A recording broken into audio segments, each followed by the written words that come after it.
Hey there. Well, today what I did was I went out and I grabbed the grafts that I had done this year and shared with you the different types of grafts. There was four types.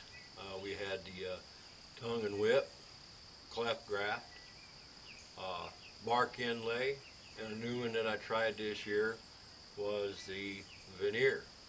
And what I want to do is take a real quick time and show you what they look like.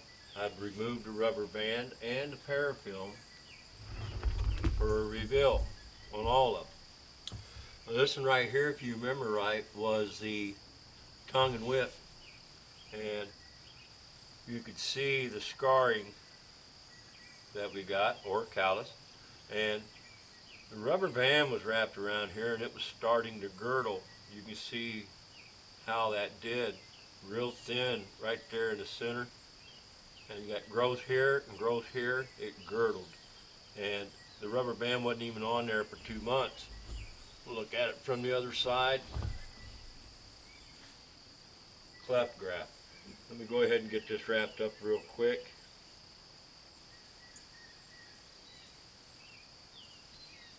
I just want to cover up the callus,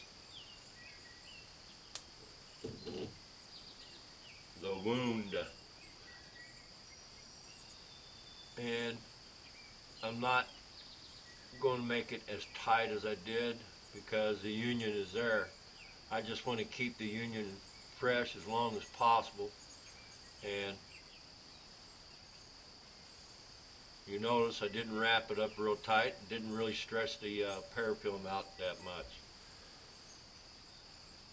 Tongue and whip. That really grew. You got a foot of growth right there. Set that to the side. And this time we grab the little tub, little crate here. This one right here was the cleft graft. And you could see where the line is right there on that as well. And if you remember right, whenever I did this, I said one side. If it's a little smaller, you're okay as long as one side is touching. And this is the side that I made sure that was touching right there. It was touching on the one side and it calloused up very nice. Let's go ahead and get that one wrapped up.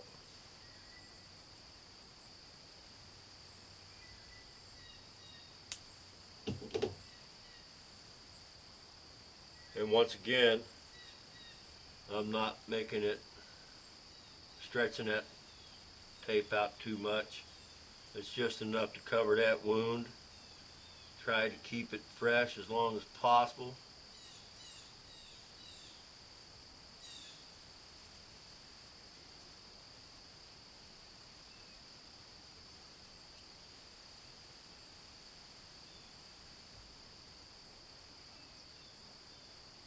Nice quick band-aid. Now, we have one more right here that I had shared with you guys, and that in there was the bark inlay, or inlay. You can see the scar tissue right there, the callus. And the thing I have to say about this right here, when I look at it, I can actually see where the scion is trying to grow around that. Now this one right here is going to get a more stretch to the tape, more tape than what I did on the first one. I do it in two pieces. That split on me right there. Because on this one right here, I want to make sure I cover this top right back up. I want to try, I want to try and keep that fresh as long as possible. And I'm going to pull on the tape a little more. I'm going to wrap it all the way down to the scar is covered. Bring it back up.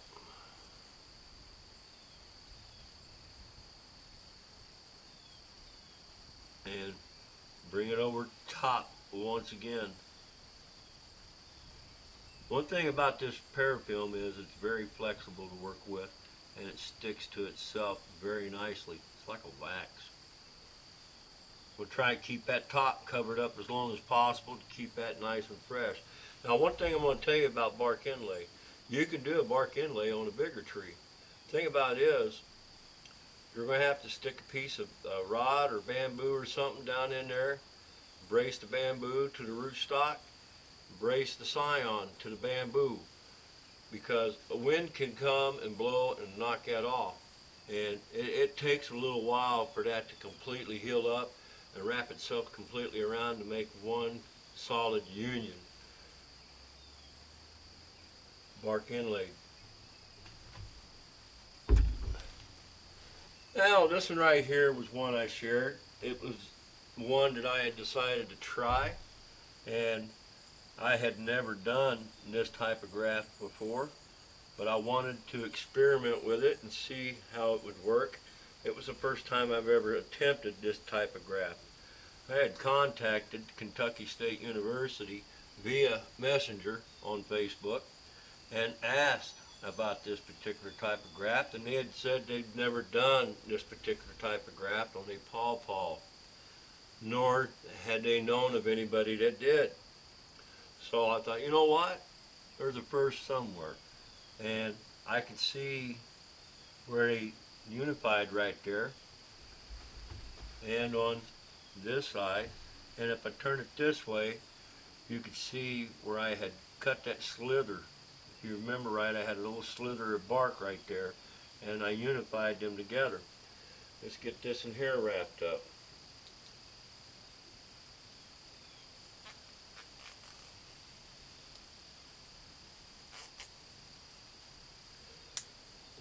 And this one too is going to be wrapped up tight, just like the bark inlay.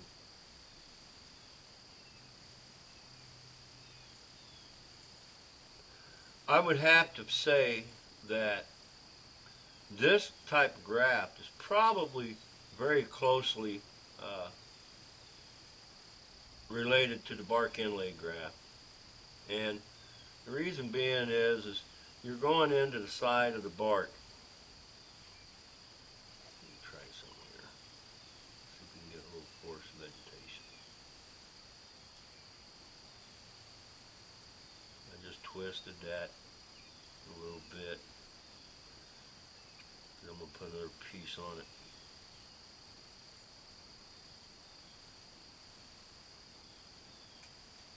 And a little butt end piece right there that I left exposed to see if it's willing to do a little bit of growing, force vegetated growth.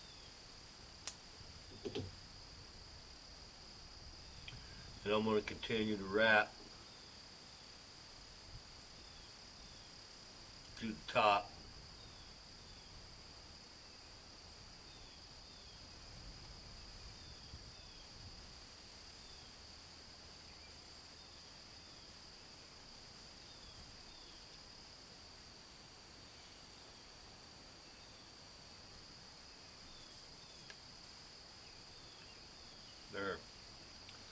There you have it.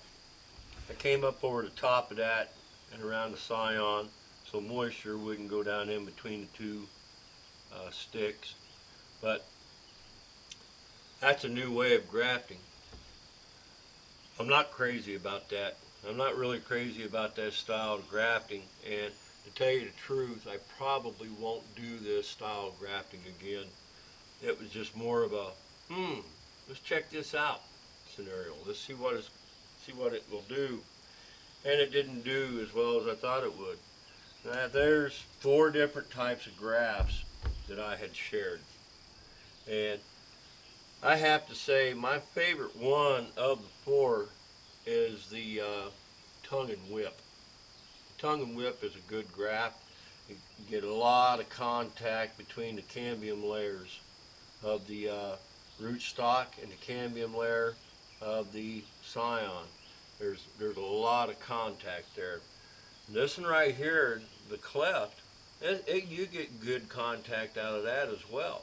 The cleft is probably one of the most commonly used grafting techniques that people do because it's so simple to do. The bark inlay. Well, the bark inlay is a good graft. I've used that inlay graft on the ends of branches that I was top working on some trees that I have shared as well.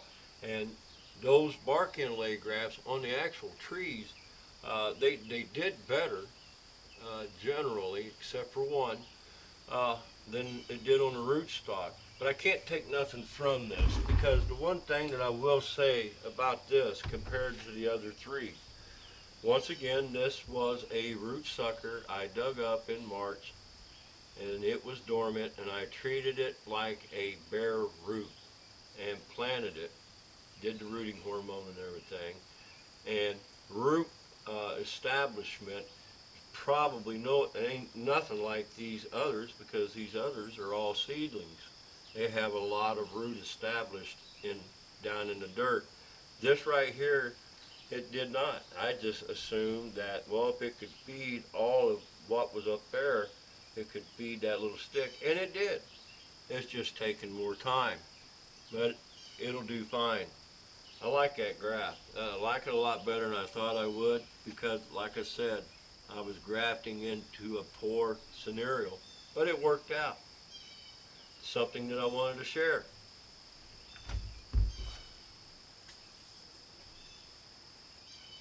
Hope you all have a good day. If you like what you see, subscribe. Don't forget to click on that bell for notifications. Any comments or questions that you may have, feel free to post them.